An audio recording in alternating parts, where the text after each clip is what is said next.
उपराष्ट्रपती जगदीश धनखड यांच्या राजीनाम्यामुळे निर्माण झालेल्या राजकीय चर्चेवर भाजपचे खासदार अशोक चव्हाण यांनी आपली प्रतिक्रिया दिली आहे। चव्हाण यांनी स्पष्ट केले आहे की विरोधकांनी उपराष्ट्रपतींच्या राजीनाम्यामागील कारण त्यावर विश्वास ठेवणं आवश्यक आहे। त्यांच्या या विधानामुळे राजीनाम्याच्या कारणाभोवतीचं गूढ आणखी वाढलं। विरोधकांकडून राजीनाम्याच्या कारणाबाबत विविध प्रश्नचिन्ह उपस्थित केले जात असताना भाजपच्या एका महत्त्वाच्या आणि मोठ्या नेत्यानं हे विधान केलंय। अशोक चव्हाण यांनी म्हटलं आहे की विरोधकांनी उपराष्ट्रपती जगदीप धनखड यांच्या राजीनाम्याच्या मागची कारणं त्यावर विश्वास ठेवायला पाहिजे।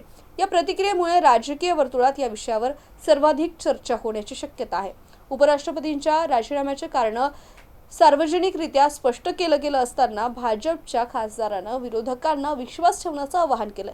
या घटनेमुळे देशाच्या राजकारणात एक नवीन मुद्दा चर्चेत आलाय। यावर आता विरोधक काय भूमिका घेतात हे पाहणं महत्त्वाचं असेल।